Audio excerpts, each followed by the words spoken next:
Hey, Cliff, welcome to the show. Hey, thanks for having me. Yeah, Excited to be here. excited to have you on. Tell us who you are, what you do. Oh, here, who am I? Oh, Jesus, what you're gonna start with a deep question like that? Who's any of us? Right. You're gonna start making me uh, reach for my inner Alan Watts. You ever Right. listen to Alan Watts? I'm No, already thrilled. never heard of him. Oh, buddy. Oh, this is you're gonna love him. Uh, uh, I don't even know what he is. Like old school philosopher. I think he probably passed away a long time ago, but he's super interesting. Look how quickly I got off track, eh?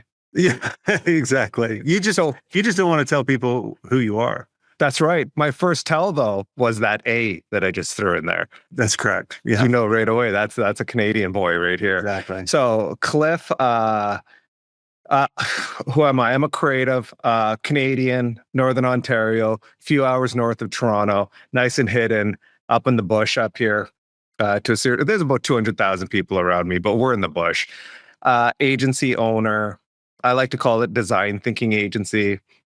We do everything from brand identity, video production, strategy, you name it. I mean, it kind of runs the gambit. So I guess I'm a bit of a serial entrepreneur that doesn't come from like a family of entrepreneurs. I was just one day it was just dawned on me that I'm like, oh, I'm opening a business here. Oh, I'm working on this project here. Oh, I'm doing this other project. Oh, I guess I'm an entrepreneur. Yeah. So How did you get started in the agency life? Are you an accidental agency owner like most of us? absolutely. Yeah. Tripped right into it. Didn't have my metaphorical shoes tied. Probably didn't even have matching shoes on it. I just tripped and fell right into it.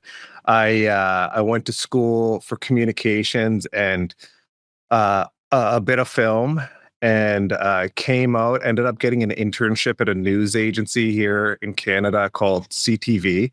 Did about everything in the business building. I did reporting all the way up to directing live news. And then I was like, you saw the ceiling. You saw where this was. I was like, nah, I mean, this isn't. You didn't want to be Ron Burgundy? I really did want to be Ron Burgundy. Yeah. I really did.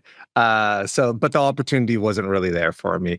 And I kind of was like, it was one of those things people would see me with a camera working for CTV and they would be like, yo, do you do this on the side? And I was like, at first I was like, no. And then I was like, I should buy a camera. And then it was like, okay, I do this on the side. And then the projects kept growing from there, eventually to the point where I had to sit down with HR and they were like, hey, we're getting into a little territory where like your kind of side hustle is kind of becoming a conflict of interest. And some people were complaining.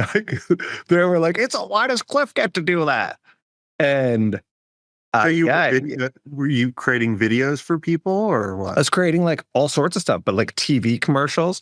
And like CTV had a department that made TV commercials. Okay. And like, so not only did they produce the creative, but they also had the channel, right? The distribution Yep. of the stuff there. So at first, I didn't think it would be such a big deal, but I guess some of the clients started to choose to work with me to produce their commercials, and then you know, Yeah.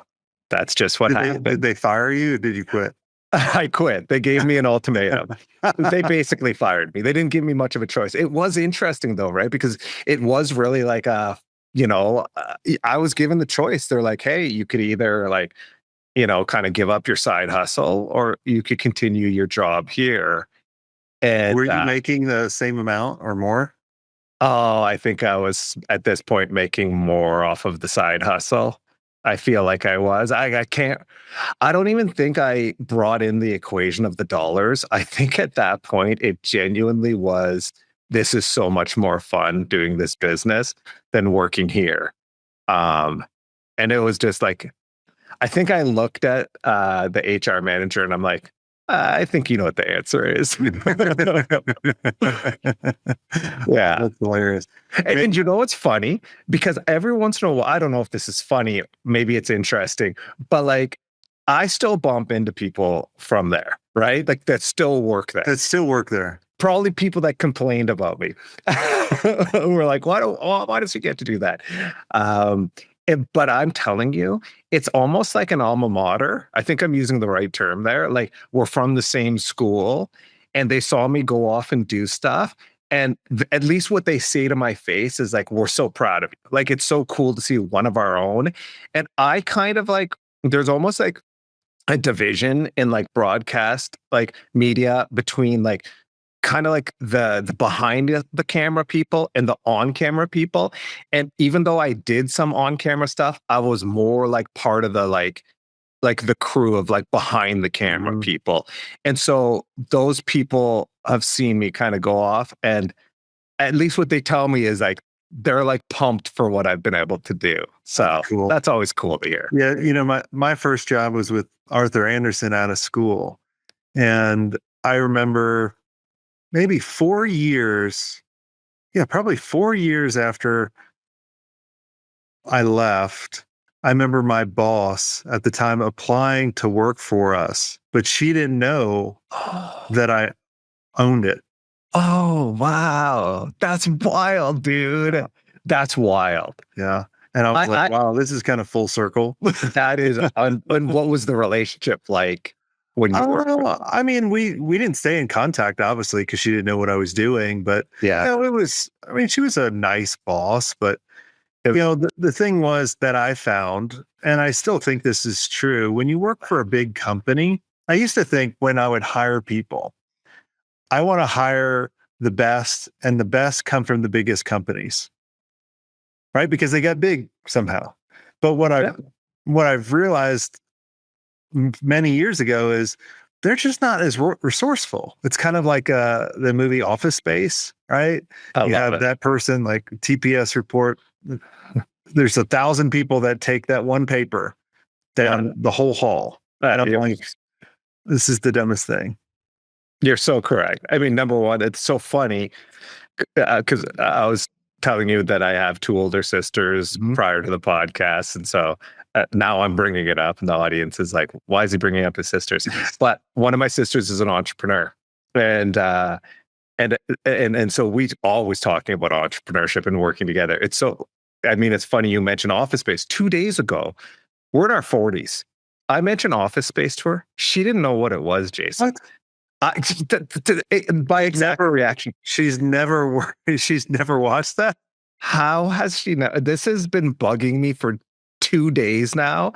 It doesn't even compute in my brain how she's never seen Office. I started quoting stuff, trying to quote stuff. She's like, this is doing nothing. This means nothing to me. Yeah, I need you to come in. Okay. Yeah, exactly. Oh, geez. Somebody's got a case of the Mondays. I mean, that's the best business movie ever. That's my thoughts on it. But she's like us, a little bit, where she's also a little bit of an accidental entrepreneur. It wasn't the trajectory for her. She didn't, as a kid, like, when I grow up, I'm going to be an entrepreneur. Like me, I knew business people existed. I didn't get the concept of how you even become that. Like, I had no idea how that worked. Well, I think for me, it was just, I didn't know anything else. Right? Like I knew I barely could make any money playing tennis. Okay. I didn't want to travel and be away all the time. So I was like, I don't want to do that. And I was like, what else is there? Yeah. You're like, start a business. Yeah. I got it. I know how to do websites. I was like, I'm creative. Let's just do that.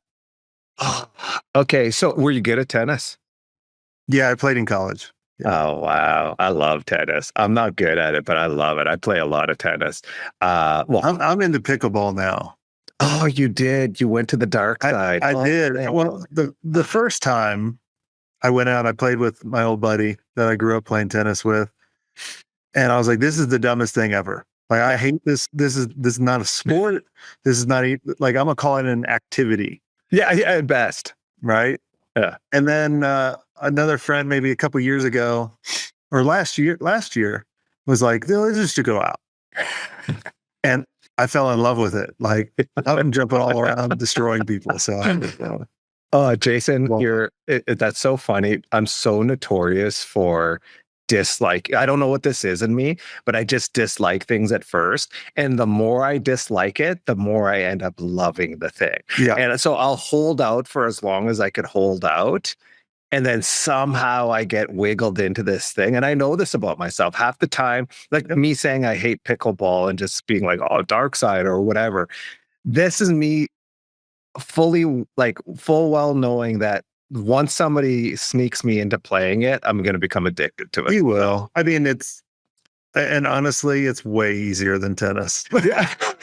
I don't know if you notice this. There's like, we've got some whites in here. So I am moving into the category where it's probably best for me to consider my options. Yeah. I mean, but you just got to be careful, man. People get hurt really easy. Yeah, I know. Okay. Knock on wood a little bit there. Just be cautious. Um, walk walk us through kind of a period in your agency where you get like, was there ever a point where you're like, man, this sucks? Like I don't want to do this anymore. This morning when I was getting out of bed. Every day. You mean this morning? You mean every day? You mean like at one point? It's so right. 'Cause a lot of times we think of things like a movie. I love the way a movie is structured. Right, you've got your like 3 to 4 acts in it, right? And then it's like it starts off, where you're getting to know everything, and then things start to fall apart, and then you figure out how to put it back together. But I've never found life works that way. I think everything's always happening at once. There's a great song by Royce da 5'9". I'm going to forget the name of the song. Look up Royce da 5'9". Speaking of Detroit, I'm pretty sure he's out of Detroit. He's one of Eminem's boys. And he has one song about how his girl is having his baby, and I think his mother is passing away in the same hospital around at the same time. And the whole kind of theme of the song is that the most beautiful thing in your life could be happening while the most horrific thing in your life could be happening. And there's so many times where that was happening in my career where, my first business partner, when I started off my business, and I won't use names because, why throw them under the bus? I mean, because there were so many great things that came with my first business partner. The reality is, I don't know if I'm an entrepreneur without him, because we were roommates at the time. And when I came home, he had a bunch of papers that are like how to start your own business, right? And that's where we got started, right? He took the initiative to do that stuff, but he also got himself in a lot of trouble, right? He got himself in trouble with the law. He was very dishonest, great storyteller, but it's really easy to tell really good stories when like most of it is made up. Very entertaining. Was like a savant. Like this guy could play music. This guy, here's such a random thing, Jason. He could whistle better than any human being. I know. Whistle. Like, we looked up the world's greatest whistler, listened to what that person whistled. He imitated it right there on the spot. So just a wildly interesting dude, but was stealing from the business, was hanging around with a girl that I had just dated, that he was kind of advising me to break up with, because I wasn't sure. You go to your friend for advice. Yeah. And I was like, I don't know if I'm feeling it. And he's like, oh, well, you should break up with her, right? Which he never did. Right? Like, and so he did all these things, and then he kind of just like. So how did you separate? Because a lot of times that's the end of the business. Yeah, he up and disappeared. So the business was done because he basically disappeared on me, kind of left me holding the bag, and we owed money to people, and he was taking care of all of that side of the business. He was doing the sales. He was managing accounts. I was really focused on the creative.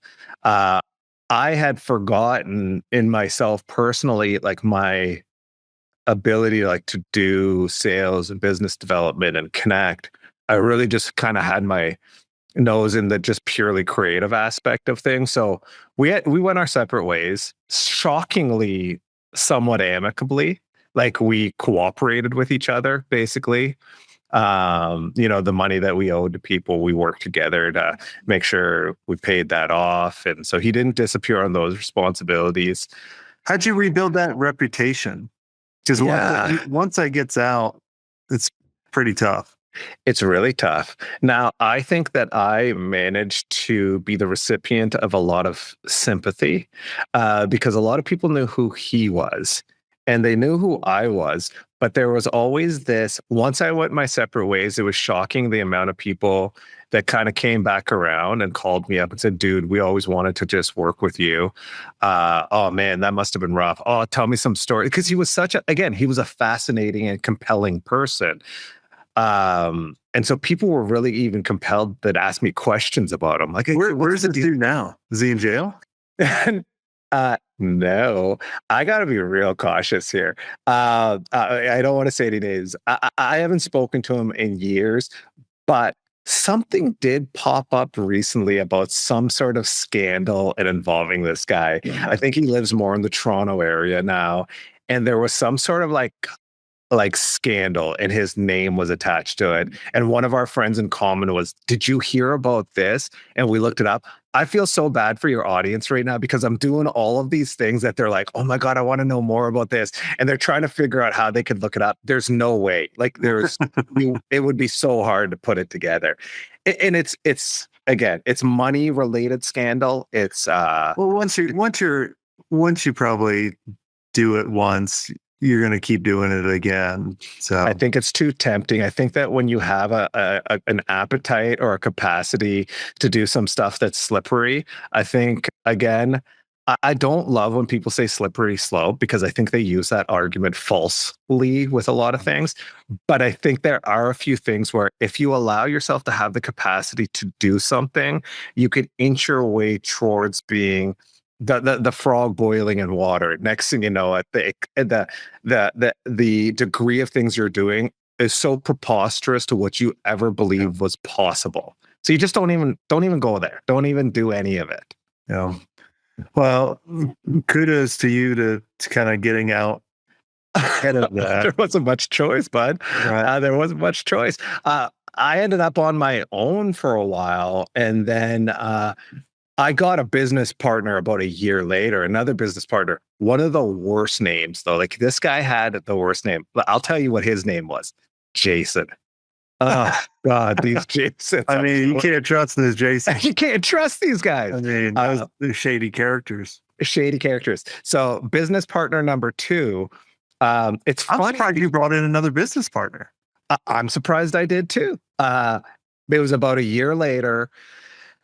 Jason had approached me with this cool business concept he was working on that was like, you could order food from any restaurant and get it delivered to you. And this is like pre-skip the dishes, Uber Eats. None of this even exists yet. Cool concept. I'm like, I think there's one other person somewhere else, like an American company doing something similar. And I'm like, this is a brilliant idea. And he hires me. And I'm like, how many restaurants do you have on board? And Jason's like, none. His business partner, he had a business partner. He's in charge of that. And I go, well, how about this? I know you want to hire me to do a video for you, but how about I get some restaurants on board and you pay me to get these restaurants on board? And he goes, oh yeah. And I'm like, yeah, like, I don't know, let's do $1,000 a pop. Every restaurant I get on, you pay me $1,000. And about 2 weeks later, I think, and his business partner had been working for months, right? Had nobody on board. He's like, yeah, they're a little like sketchy. This is who I've been working on. But about 2 weeks later, I had 30 restaurants on board. Did he catch you a good check? He was like, okay, can we renegotiate that price? I didn't expect this. And I was like, 100%. I kind of had an expectation. Like, as I'm doing this, I didn't realize like how kind of easy it was going to be. And so I kind of felt bad for him along the process. It's a startup, all of this. So we worked something out. He was a phenomenal graphic designer and a really solid developer. And I was like, listen, we could pay a lot of this off because I have clients that need this stuff and I've got a few things. So can you help me with this? He said, yes. We had a great working relationship off the hop. And then eventually we were like, well, let's just turn this into a business. And there you go, business partner number two, until That's cool. that ended. That one lasted like 9 years. That's cool. Yeah, it's amazing how business partners a lot of times come together because you know how to do something that the other one doesn't, and vice That's right. versa. Yeah. And so my old business partner with solar, we came together because we were outsourcing each other. He would outsource the Mhm. creative to me, I would outsource the programming. And the only reason we came together was he got us to attend a trade show, and we brought on a salesperson for the both of us, but we were so cheap at the time. We only wanted to do one card, business card. Okay. We joined the companies that Okay. Yes, that's how it happens. Some people think it's like this really dramatic thing, and it's as simple as like, dude, we can't design two different it's things. literally like, how do I stop doing this shit? Yeah. And then like, oh, this person can do that shit that I don't want to do. Yeah, Right. that's exactly what it is. And I don't want to pay, I can't afford to pay somebody to do this. So it just made sense to partner. Same situation with Jason until it just wasn't until, When did you know it wasn't? When did you know it was? Let's split. there's like some personal complications too. Again, like it always happens. I love the guy. We still work together. I still hire him to work for my agency. He hasn't hired me to work for his agency yet, so I'm gonna call him out for that. I'm like, dude, come on. I keep hiring you. I guess maybe he's just more valuable than I am. No, it just came to a point. He ended up moving to Toronto, moved to the big city, the big old city, and he with his girl at the time. Her and I didn't get along, which is very weird. It was just one of those scenarios where Maybe she liked you. no, God, no, I don't think it was that. I think it just personality differences. Here's the truth, and I'll be really honest. It's like I had a lot of influence over Jason. We had a really good relationship, but I had a lot of influence over him in regards to we need to get things done. I'd be on top of him, especially if things aren't getting done. So I'm contacting him in the evening or on the weekend sometimes. And we got to get this done. So I don't care what you're doing right now. This has to be done. This is our responsibility. So the significant other doesn't always like the person on the end of that line because it's taking away from their time. And so Makes sense. that's unfortunately the way it is because listen, you guys are doing stuff. It's probably costing you money, and like that money is coming from somewhere, but whatever. It is what it is. It just kind of fell apart. What'd you learn from the two partners? I learned from the two partners that there's so many lessons, but one of the lessons I learned personally is I'm so much more capable than I gave myself credit for. I think a lot of people, especially that are like in my world that I get to interact with, they might see like a confident person. Oh, he's confident. He's at ease talking, and I'm, deep thinker, and I seem to have a lot of answers. Who knows if they're right or not? But I like to believe odds. The odds are typically in my favor because I put in the work and the time, and I try to analyze things as deeply as possible. And I also trust the intuition that I've built with the knowledge that I've inputted into the machine. But I think that it's like the first business partner, I wasn't doing sales or account management. Hey man, I love people. I thought you had to be a certain type of salesperson to run a business. And it's like, no, you just have to like be a person that's not shy to ask questions or to kind of figure out like systems of being like straight up. It's like, what are we working on here? What's the scope of this project? What do you guys want to achieve? So those I learned along the way that, okay, I could handle that stuff. I could handle that. And then a certain side of the creative aspect is like, there were certain creative aspects that I started to give up to a business partner to things that I could also achieve or, hire and manage and be the creative artistic director that I want to be. And I think those are a couple of the things, but how resilient I am. I think this is what you learn in business, right? Like if you're in business for a long time, uh, and like Jason, you've been in business for a long time. Jason, I bet you that you've seen so many competitors come and go, right? Uh, Competitors that you thought were like they're like really good or whatever, and then they're gone and you're still going, and they found something else, or they're working for some sort of institution where they're kind of like in a back corner, maybe doing, I don't know, design, right? They're in the closet. They're Copies, yeah, working in a back closet. Mhm. Um, and here you are, still going, still building, still learning, still connecting, and that's because like entrepreneurship is in your soul, right? But also you're friggin' resilient. How many times have you had a chance like to quit, where if you quit, everybody would understand? Oh, I can't count that high. Yeah. That's right. Yeah, like you're given like life, the universe, God, whatever you believe in, like whatever. Yeah. If you believe in like some sort of like force, I think that it constantly you're being presented outs, and is like, here's a nice little out for you right here. You're Mhm. gonna take it, and in those moments, yeah, you might consider it, you might weigh it, but some part of your like in your stomach, it goes, you ain't going anywhere, bud. Yeah. Yeah. No, I mean, I think the whole, to kind of sum up really kind of this whole episode, it's, we have a lot more capabilities than we actually really know Yes. at the time, right? Mhm. Like, I think, from my story to your story, like, we brought on partners because we felt, I know I felt less than to do it Right. alone. And it's a very lonely road to do it alone. And a lot of times you're like, well, I don't know. I've never run a business before. I've never worked for an agency. How does this even work? Like, I remember my first client, I always joke about, they asked me to send them an invoice. I didn't even know what an invoice was. Dude, they were asking me to send them an invoice. Same similar thing happened, but they were asking for uh, uh, uh, uh, uh, uh, just like the invoice number. It was some number that is like super benign, and I remember just Invoice number what one. is that? It just, Yeah, like, what? And I was like, does it have to match something? Like I'm putting so much thought because I just don't know how to get them. I didn't even have Google. Google didn't exist. Oh my God.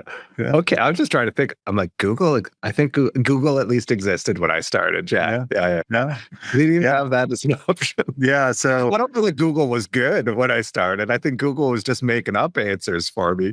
Just, yeah, it probably was. But yeah. I think the thing is we're so much more capable, and if we have an open mindset, you can learn something every day.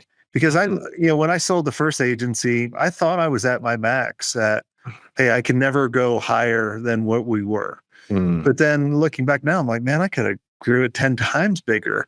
With all the stuff I know now. And Mhm. it's constantly, people always say like, who to hire rather than the how. But I also look at it as like, who do you actually need to become as well? So it's like, who to hire, who do you need to become, and just keep pushing, knowing things are gonna suck a lot of times, but Mhm. you just gotta keep, pushing through it. So, but I agree. You nailed it. I don't want to open up another can of worms. I'm just going to say this really quickly. Uh, uh, Again, I was having a conversation today about the placebo effect. Like, not enough time is spent talking about the placebo effect. We we just accept it. We've just all as a society, we're not going like, what is happening with that? Like, we're just like placebo effect. Yeah, that's just a thing. Like, every drug that you have, they test against placebo. Everything they have to test against placebo, and we're not sitting there going, wait, placebo. Can we just slow down a second and just go, what's going on here with this placebo effect? Oh, no. That's just a thing that your mind will replicate basically any drug that exists. And it will do the exact same functions in your body. Wait, what is my mind doing? Like nobody's going around, nobody's denying. Yeah, we live on a world that you have people denying like the shape of the earth. Uh, you know, where if what's happening, dinosaurs existed. the existence of evolution. Like we fight over everything. Guess what? I haven't seen a channel dedicated to, like being like the placebo effect isn't a real thing or that doesn't happen. I've never seen that yet. And it's Yeah. the craziest thing. So if you could just accept, we could all accept, maybe this is the thing that brings us all together, Jason, is if we could accept the fact that our mind has the ability to do so much more than we could ever imagine. We could accept that we could achieve literally, okay, let me be literal here, actually literal, just about anything within like reason that we set our mind to. Like if a placebo effect exists, like fuck it. Can I swear? Oh yeah. Fuck it, guys. Anything's possible. Do it. Just go every time you're doubting yourself, just go placebo effect. Jesus. All right. I'm doing this. Well, awesome. Well, Cliff, thanks so much for coming on the show and chatting with all of us. And for everyone listening, if you guys enjoyed this and you are feeling kind of isolated from running your agency and you really want to be around other amazing agency owners that understand what you're going through, can see the things you might not be able to see, make sure you go to agencymastery.io. Check us out. We're a really tight-knit community that is always looking for the next best agency, owner to join. So go there. And until next time, have a swank day.